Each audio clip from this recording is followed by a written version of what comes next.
said I'd knock him out in the fourth round, and I knocked him out in the fourth round. You can call me Mystic Mac because I predict these things. Mamma mia! But I'm not impressed by your performance.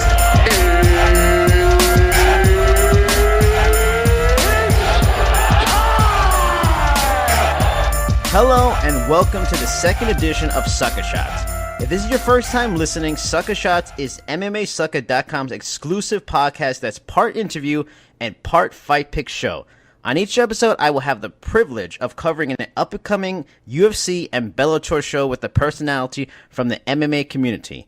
On this edition, we will be breaking down this Saturday's UFC Fight Night Shevchenko versus Pena. And my guest co-host tonight is a very talented and a very lovely writer for MMAJunkie.com, straight out of Brazil, Fernanda Prates. Did I get it right? Did I do it right? You did. You're already better than John Morgan at it. Yes! Bam! In his face! So how are you doing tonight? Let him know. I'm good. Apart from the scorching Rio summer that I'm dealing with right now, everything's good. That's right, because on the southern hemisphere, you guys are in summer while we're in winter here, like I'm in New York. Yes, exactly. You're probably like dealing with, I don't know, snow at this point. It's probably freezing right there, right? You know, I wish I was, and that's why I'm scared the heck out of climate change, because it's been a weirdly mild winter again, and that just freaks me out. But that's a story for a whole nother day. Let's discuss climate change, already. That's all nonsense. It's all fake news. It's all nonsense. I don't know what they're talking about. Science. Alternative fact. Crazy. All right. So let me just, how we do this. We do interview first, and, I want to get to talk to you and get some, story and background on you, what's going on with you. Now, the first thing I want to ask is, what are your earliest memories that led you to being a fan of the sport of MMA? It's funny because I'm kind of a late fan in that I know many of the people who are really into it, like, watched like VHS tapes or whatever, and I wasn't a sports person at all growing up. I was more of like an intellectual type. Like I was a child snob. I was the worst.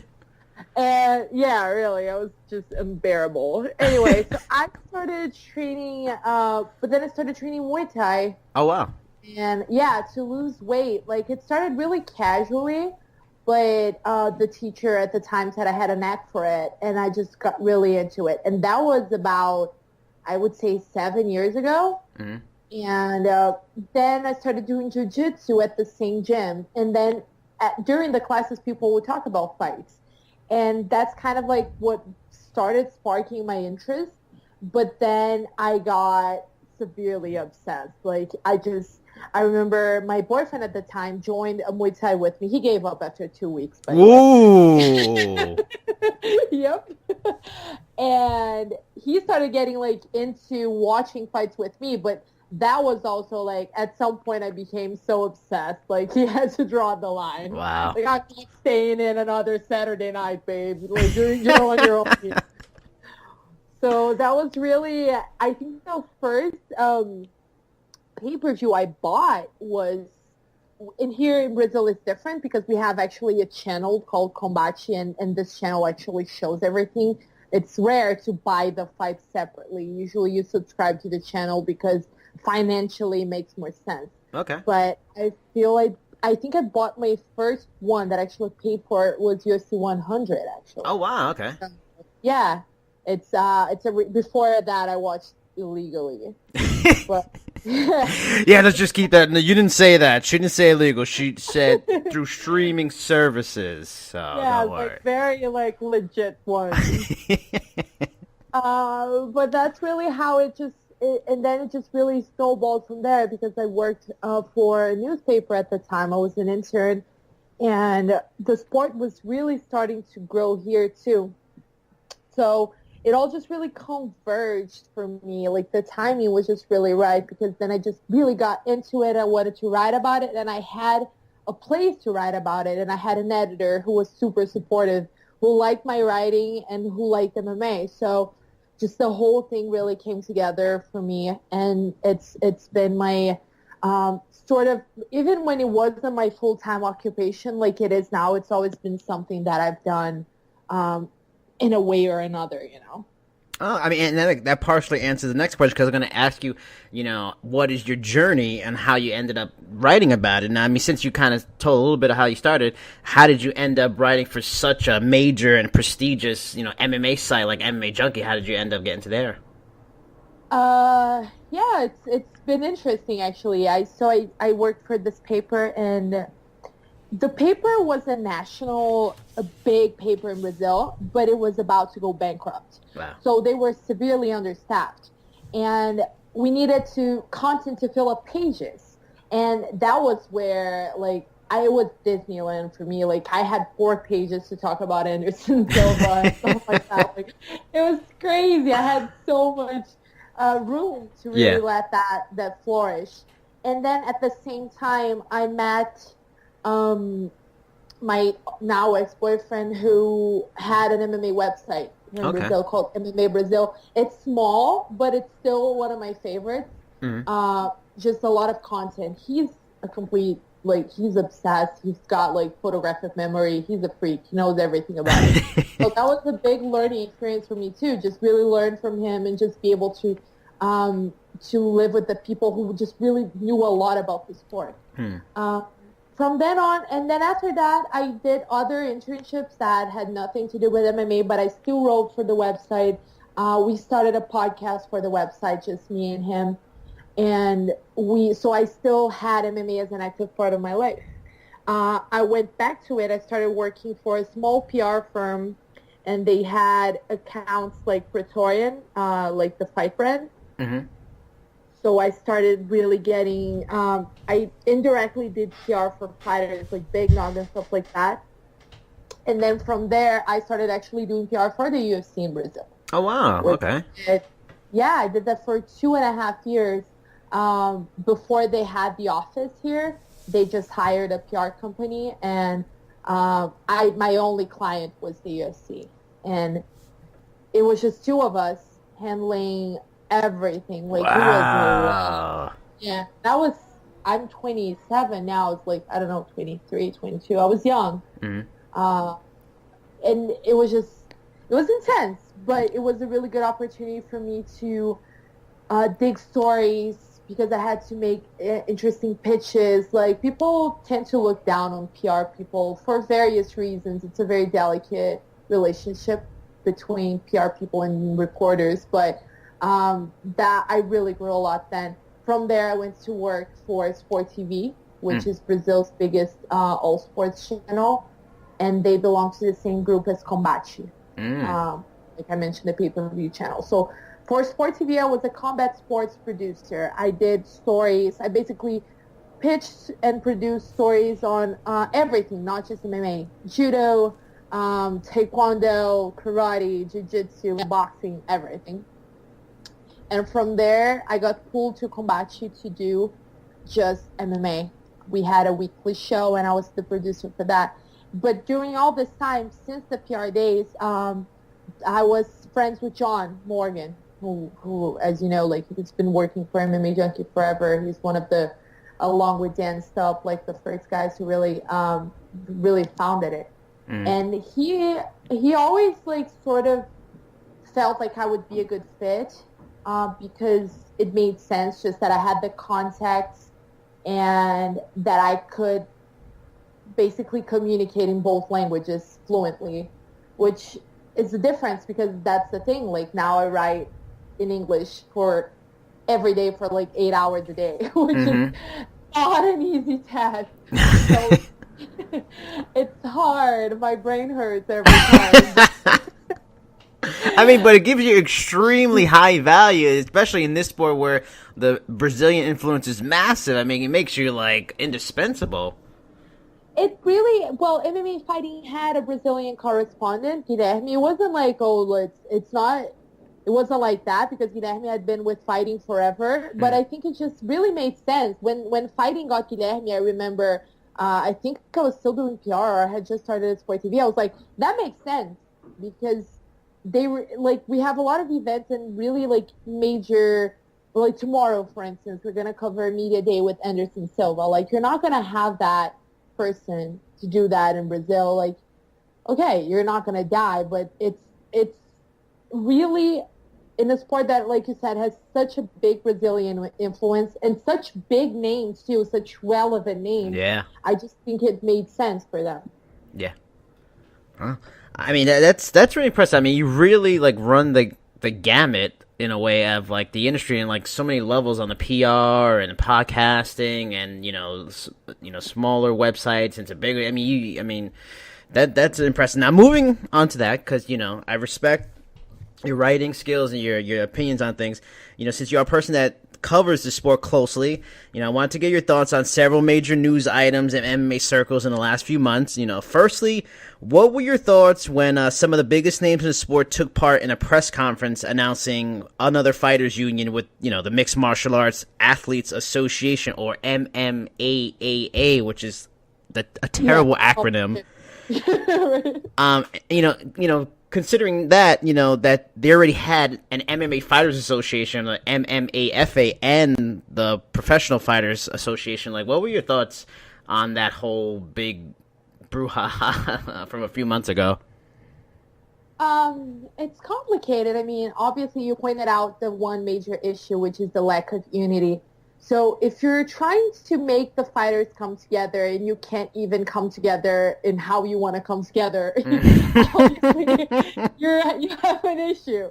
Like and then it just, you could see that fighters didn't really want to embrace it right away because of Bjorn Rebney's presence. He's obviously a very controversial figure. So I just don't think that was a smart move. Later they backtracked and was like, well, he's not going to take on an active role. He's not going to, I don't know. It's just weird because then you're putting this person in the forefront and then you're like, oh, well, it's not really, it wasn't what we meant. It's just, and you're going to put such a polarizing figure that I just feel like fighters are just going to have a tough time really backing a situation that's basically being led by a guy they don't trust. Other than that, they did succeed in getting the big names, and I think that was but then it's like they're all like under the same company or something like that. Like it's a weird conflict of interest. Mm-hmm.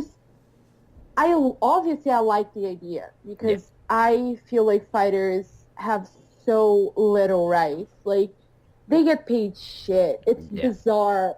It's bizarre. It's heartbreaking because even after having worked backstage for a while, like you see how much damage these guys take and how much goes into a fight camp, really, that it just doesn't add up. Like these guys are not making enough for what could be long-term damage, So I strayed a little bit there, but like I that's my whole thing. I like the effort of it, and I like that they actually got the big names in one place and they all said, we support this. And then we had the legal issue with the other association, the cease and desist, and we haven't heard from them since. Yeah. So I'm just skeptical. Like, I don't think it's just going anywhere. Yeah, and it's also funny that I think several of the fighters were represented by a rival talent agency of what now owns the UFC. So it just almost seems like a pissing contest, sort of. I've been a boxing fan for forever, and I've seen how they can't organize in that because in the end, it's that independent contractor state of mind. Do you think it'll ever happen? These guys have to know, especially now you have CTE becoming a big story, the brain issues. Yeah. They need 401ks and all these kind of pensions. You've gotten so close to the sport. You've been backstage and you've met so many of these athletes. Do you think they actually could ever, unionize? And even if it comes to maybe striking, do you think it could ever happen? I find it hard to think of an orchestrated effort. What I do see now that's happening, I feel like they're standing up for themselves a lot more. And obviously having people willing to just come up and say, well, we're forming this and this is aimed toward UFC fighters. It helps people. Like, it helps the general mentality of this isn't right. And we have a right to say and to demand things. And even like with fighters like Rory McDonald leaving the UFC and things like that, I feel like all of this is really just part, it's just something that shows that the mentality is changing. That I see. But as far as the, an organized, orchestrated effort, I mean, we've seen really crazy things happen and happen quickly in this sport because it's a relatively young sport. But I don't see it happening, so soon. Now, another thing I want to ask you about is, as a New Yorker myself, I have my own opinions on, New York coming to MMA, but, as a native of Brazil who doesn't have a dog in the NYC MMA fight, did you feel that MMA coming to New York was like a key moment in the sport's history, or as a person that, isn't close to it and has seen the sport grow everywhere else, was it overstated for a person that isn't too close to it? No, I think I mean, for us here, we kind of understood that it was a big deal, but obviously didn't have the same impact. But I do feel like in terms of just the mainstream aspect of having MMA fights inside the Madison Square Garden, like this to me just shows more. Yeah, I do agree that it was a turning point, but in terms of just the general mainstream perception of it, Now, also, the big stories. Ronda Rousey's second loss has been thoroughly analyzed for a few weeks now, but, getting thoughts from, a writer and a respected person like yourself, never gets old. Since it seems like the Rowdy era is over, how do you view her significance in the sport at this point? I mean, I'm a Rousey fan. Like, I'll be the first one to say it. I've always been, just because it's so hard for a woman who's not afraid to be basically a bitch, and I say that word because as a feminist, like we've reclaimed it, is refreshing. And I love that she came out and she wouldn't really conform to the behavioral expectations of people. And that's really what turned out to be her undoing, because she's pretty and she's blonde, and that really contributed to her fame. I have no question, no doubt about that.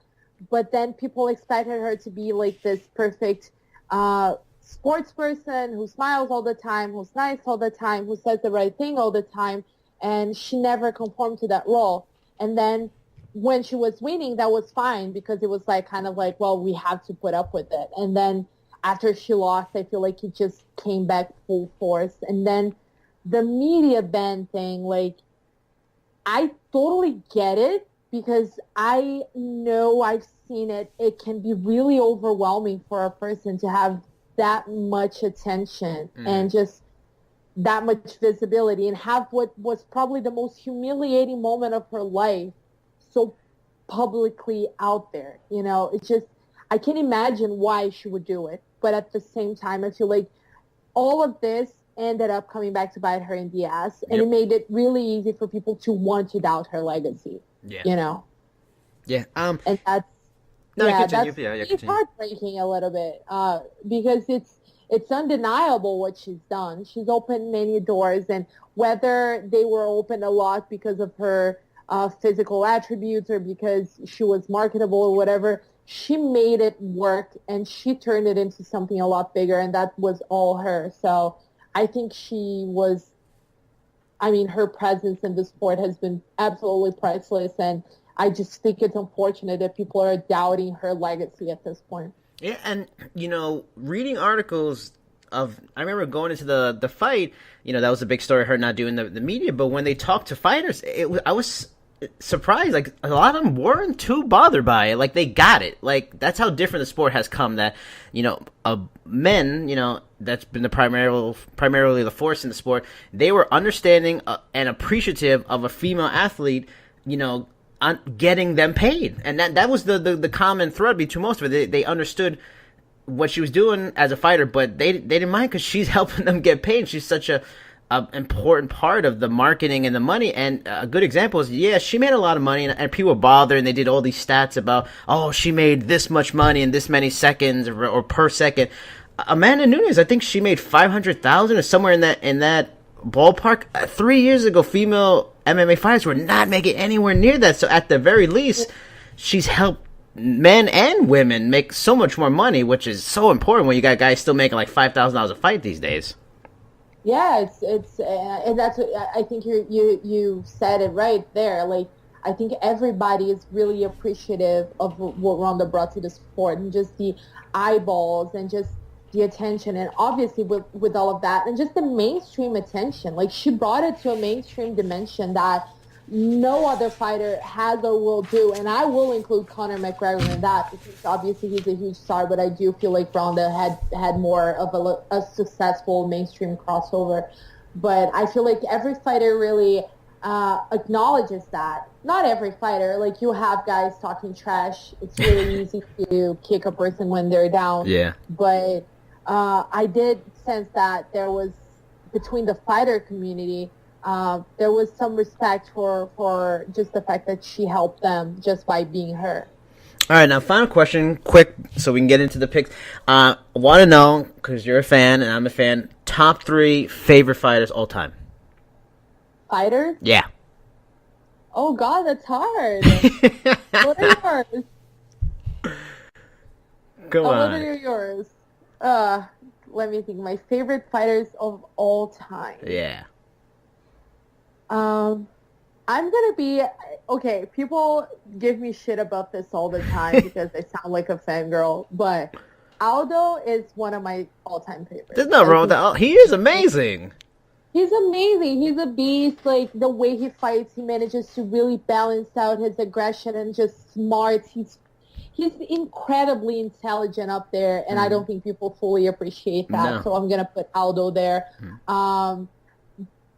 Dominic Cruz.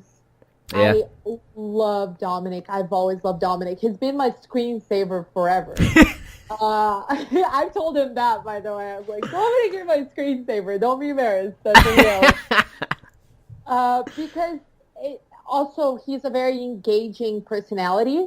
He's very intelligent, and the way he conducts himself, I think it's very captivating. But other than that, again, the smarts. He's always been an insanely intelligent fighter, and just that to me was what got him through that awful period of his life and just coming back the way he did. Obviously with Cody he lost, but he lost to a really young, talented, and amazingly prepared fighter who had the best day of his life up there. So I will still put Dominic there. And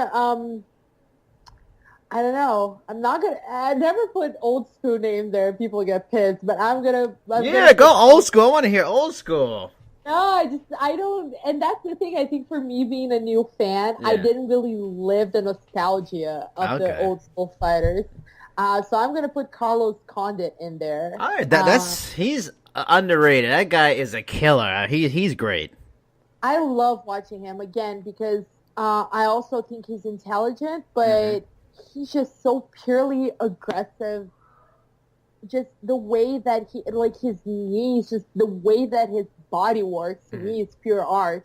If you take stills from his fights, they're all amazing. Like, he's just one of those guys that I feel his style is not really that favorable to him in terms of just racking up wins because he really puts himself out there, but he's always kept me thoroughly entertained. So I'm going to put those 3 there. And even when he's been in fights where you're like, oh man, this could be deadly for him because he is so aggressive, he's shown how smart he is, like the Nick Diaz fight. And I thought he beat Robbie Lawler. I thought he kind of got holed in that one, but he's a match of like ruthless aggression meets fight IQ, and he's special that way.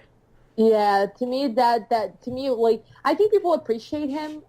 They do. I don't think that he's that underappreciated, but I do feel like maybe in the future people really look back on him. Wow, that guy was really something out of the ordinary. And we're gonna. At the Lawler fight, I did give it to him, but full disclosure, I was drunk as fuck. So there's that. I wasn't working though. Well, you see fights good drunk, because I agree with you. So good, I like that.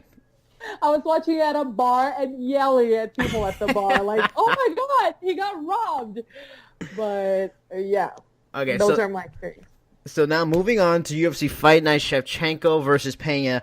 We're gonna just cover the main card fights, so that's just 4 fights. the first fight is going to be Alex Caceres at 12-9 versus Jason Knight, 15-2. This is interesting because it Sure Dog says 15-2, and the UFC website says 18-2. That seems like that UFC win adding stuff. But anyway, Caceres is 2-4 in his last 6 with losses to Yair Rodriguez and Uriah Faber. No shame in that. He holds wins over Cole Miller, Sergio Pettis, Damasio Page. Knight has 1 loss since 2012, and he's been 10-1 in that time. His lone loss is to Tatsuya Kawajiri, not a bad loss. 9 of Knight's 18 wins are by submission, so the guy's a good grappler now. Just some things to wonder about. This seems like the kind of thing where it's a fight to build Knight off of Caceres' name, but like going through his resume, he hasn't fought a ton of big marquee names. Well, Alex Caceres has actually been in major fights. He's main evented.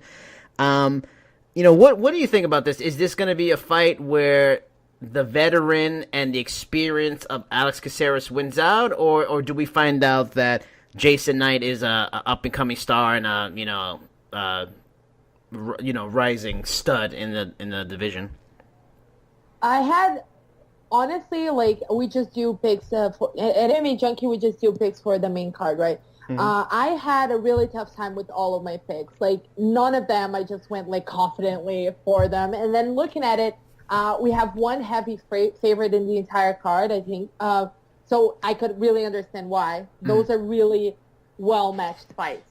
I picked Caceres, and I still don't know if it was sort of an emotional pick just because his style is so intriguing to me. But he's one of the guys that I think are underrated because he did rack up a lot of losses, but then against really big names or at fights that he was just starting out and he wasn't ready for. I feel like the effort that the UFC shows to build some guys really slowly, they didn't do that with Alex Caceres. He stayed broke. Yeah, I agree. They just threw him to the wolves. And they did. Right away, and it's fine. It helps an athlete grow, but then it looks awful on his record. And that's what happened. But then you saw what he did with Yair. It was a really close decision. It was a split. And then Yair, who had just demolished the guy he fought before, I don't even remember who it was. And then he went on and demolished BJ Penn. Oh, so my goodness. That was that was Yair fighting a moving punching bag in that fight. That was terrible. I didn't watch it live. I was at the hospital, and then I went back and I watched it the day after, and it's no. I wish I hadn't. I wish I'd taken the internet's advice and skipped that one. But anyway, so I think Caceres is a part of from his really interesting striking style that we all have come to really be intrigued by. I think he's becoming better at defending himself. That has always been his problem. He's always shown big defensive gaps, and I think he's better at covering them. And I feel like you said, his experience there and just his evolution might come through.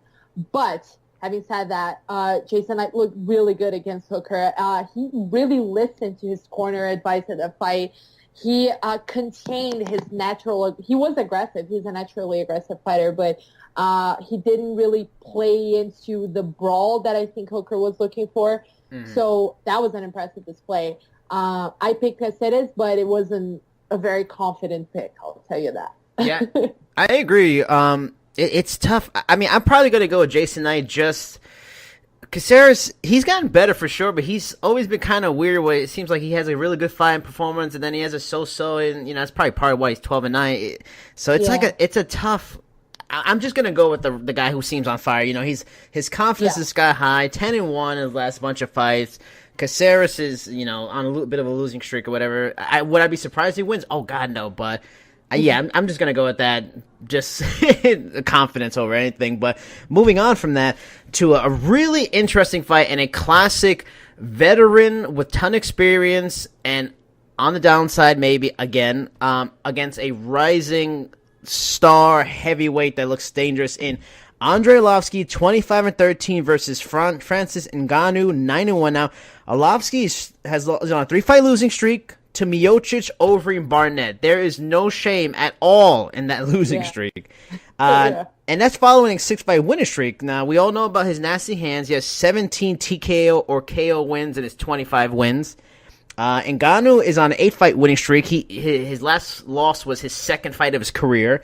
He's 4-0 in the UFC. With a solid. He hasn't had too many solid marquee names. Now the thing about this story is fascinating again is that Arlovsky's back is against the wall again. It seems like his career is full of him being his back against the wall. I was looking it up. On 4 occasions, he has lost. He has had a 2-fight losing streak, and some of those include that 4-fight losing streak from 2009 to 2011.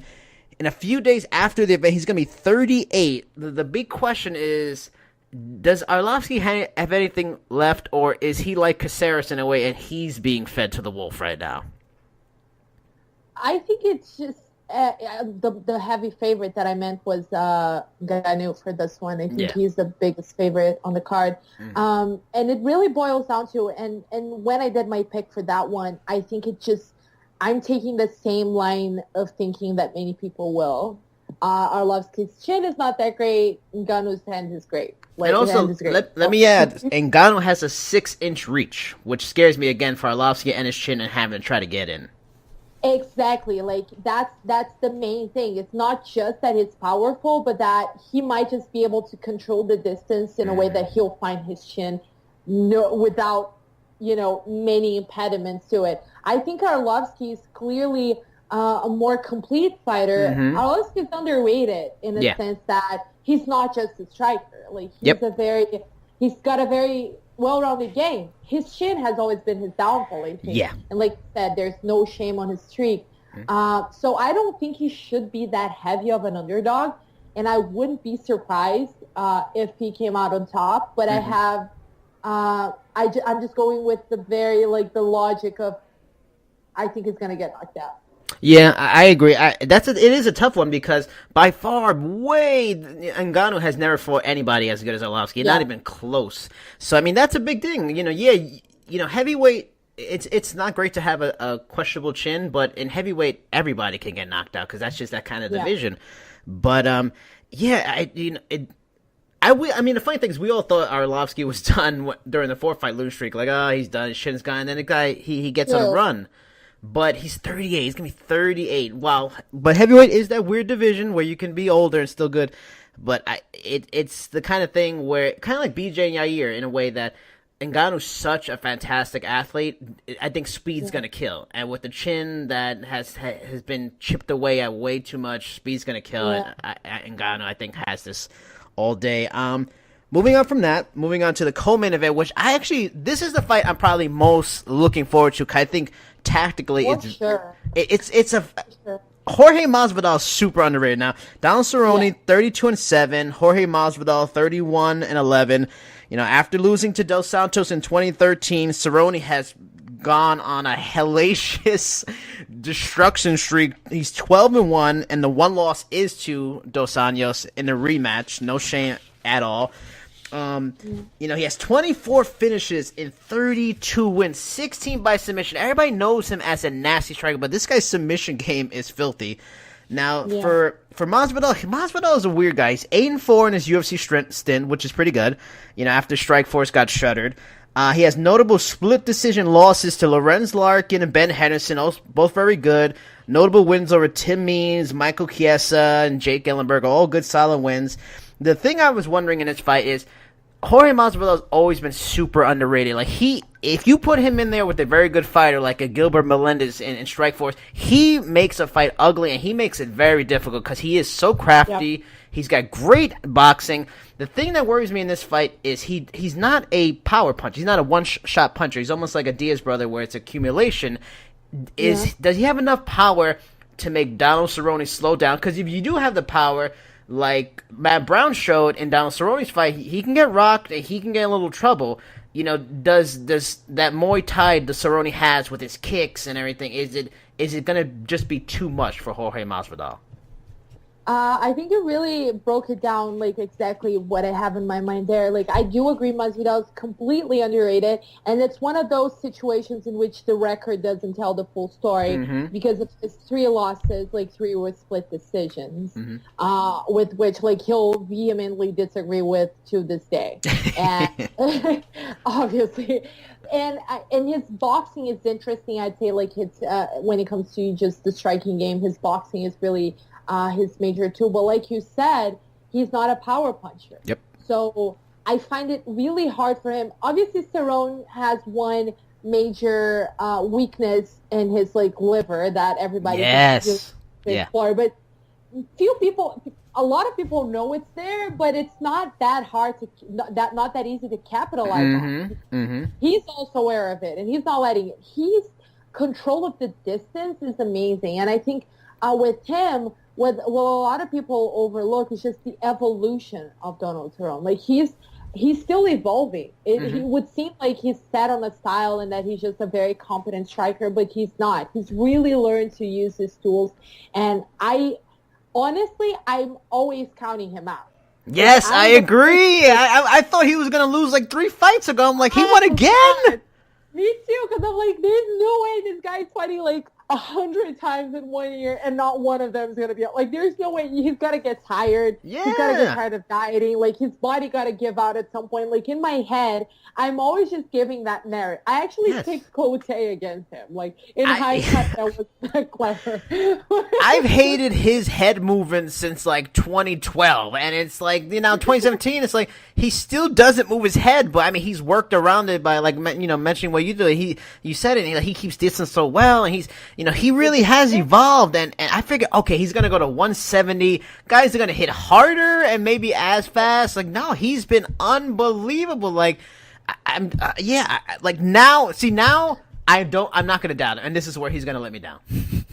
Yeah, it could be. We're both gonna be in the same boat there, because then I picked him, and I'm like, okay, I'm just gonna stop picking against this guy, because I actually picked him against Brown. So there's that. But like, I don't know. I wouldn't be surprised. Like, Masvidal could be a really hard fought battle, and Masvidal could take the decision win. I can totally see that happening too. But at the same time, I feel like Masvidal might actually end up engaging a little bit too much and getting knocked out. So I have Donald for that one. And I was looking at this. I mean, to add to how good Masvidal is, the guy's been in 42 fights. He's only been stopped 3 times. Like, now, without a doubt, Donald Cerrone is the guy that could stop him. But, like, this fight would fascinate me if it was 5 rounds. I think it's to Masvidal's disadvantage that it's 3. I mean, both of them are weird in that they both can be slow starters. The thing that always got me about Donald Cerrone is he was the type of guy that he would put on these runs and then he'd lay an egg in a big fight, like Nate Diaz and some of the Jamie Varner fights and Rafael dos Anjos, and he'd be like, oh, you're waiting for the egg, but, at 170, he's been a monster, so it's like, I have to go with this, and I agree. I'm going to pick him, and I feel the same exact way. If he lost, I'd almost be happy for Masvidal, because, like we said, he's underrated. I like to see him get the spotlight, but... True story. I totally agree with you. Like, I'm kind of actually rooting for him, but at the same time, I'm doubting Cerrone. So. Yeah, all right, so we're agreed on that. Now, moving on to the main event, Valentina Shevchenko, 13-2, versus Juliana Pena at 9-2. Now, Shevchenko is 2-1 in the UFC, with the lone loss being to the champion, and she gave her a very tough fight.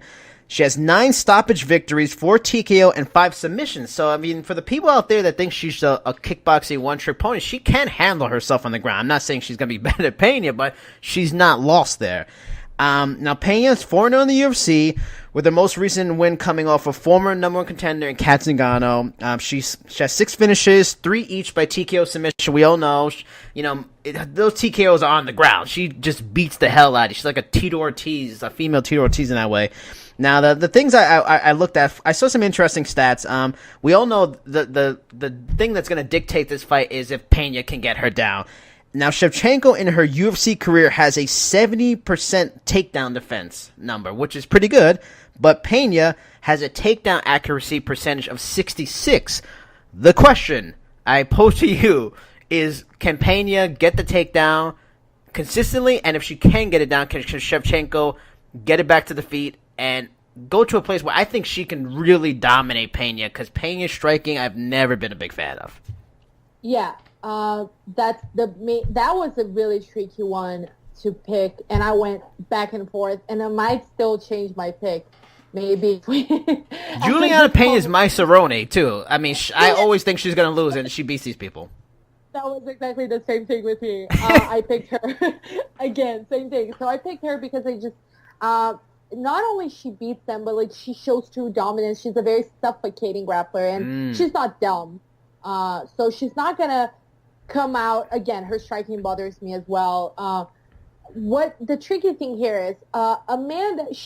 Her way out of this would be really what Amanda did with Valentina, but. The thing is that her striking is not nearly as good as Amanda's. Not at all. So she has fewer weapons to try to get that takedown over Shevchenko, which is her only option because Shevchenko is impressive, yeah, but like she was 2 times as impressive against Holly Holm. Yes. So her striking is really something that obviously I don't think Pena will be crazy enough to even think she wants to mess with that. Especially because she's a very driven fighter and she wants the title shot and she knows how important it is to get that win right now. So I think she's going to come out, like really try to play it by the book and to take this one. You know, it could be ugly. It could be just a smothering decision. Yeah. But I think that she's going to come out with that kind of strategy and not be silly enough to engage. The trick is, will she be able to come close enough to really get that takedown and to really get her game going and do that nasty like ground and pound that she does and just the nasty grappling game and just or get to her back like she's been saying that she wants to do. So that will be really key there. I picked her because I think she might just be able to do it. And I think that she's going to be clever about it.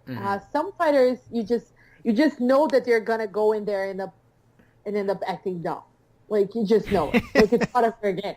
Like, when there's even when it's a really obvious matchup, like grappler versus striker, and you're like, this person should have nothing to do with that one, but they go ahead and do it either way. I don't think Pena's going to be the one to do that. So I have her. But, again, I am not in any way I'm not going to be surprised in any way if Shevchenko is completely dominant and just does, like, a 5-round beating over Pena. Yeah, I'm probably leaning more towards agreeing with you because, you know, when you can wrestle and you like, she's weird in that she's not necessarily she gets her takedowns aren't necessarily slicks. Like, you know, you made the point that her striking is not like Nunez where she can really work some interesting. Hers is just pure will, grit, goes forward. She's going to just get you down by hell or high water. She's double tough. And when she gets you down there, I mean, like a Tito Ortiz or like a Nurmagomedov, she's going to make you pay. And that's the fascinating thing. Can, like, Shevchenko get back to her feet if she does get taken down? I'm going to lean to Pena. I'm going to be rooting for Shevchenko because I really do like her and I like her style. And the funny thing is, Pena is almost even though she hates Ronda Rousey so much, she's mirroring her in the way she promotes herself, yet it doesn't bother people the same way Ronda bothered people, which I find very weird. Yeah, well, it bothered me. Like, I had a real issue with the language that she used a few times, like she was fat-shaming Ronda, or she was just, like, because of her, like, chubby arms or whatever, and just I don't know why say those things. You know, I feel like women are already at this very unfortunate position, and we're all like, people are always expecting us to engage in cat fights and just be nasty to each other. Yeah. Like, why aim at that? Fighters, obviously, they talk trash, and it's part of, and you know, it's in the nature of the game, but like not that type of trash talk. You know, I do think like she got some heat for it. She got some heat when she said that she was booked against Kat Zingano because sex sells and things like that. Like, she's had an unfortunate run when it comes to just the choice of words of her trash talking. But I do feel like she's been called out a little bit. The magnitude is obviously going to be different because obviously whatever Ronda says gets so big, a lot bigger than what Juliana Pena says. So I think that would be really the difference between the two. All right, that was our picks. Thank you so much, Fernanda. I appreciate you giving your time, giving your excellent analysis and your picks. Everybody, is there anything you want to like let anybody know that's listening to Twitter, Facebook, you know, any upcoming stories for MMA Junkie, anything you're working on, anything you want to plug? I'm always I'm always like getting new stuff out. There's Jessica Andrade's story that's going to come out either tonight or tomorrow morning, but they can just check out my name there. Fernanda Prates, the only chick with the weird Brazilian name. It's easy to spot at MMA Junkie, and I'm always producing and looking for new content. So if you guys want to check it out. And on Twitter, I am Nanda Prates, but I have a horrible underscore at the end of my name. And I am just really angry because Fernanda Prates, both Fernanda Prates, my full name, and Nanda Prates, both of them have not used their Twitter accounts in like forever.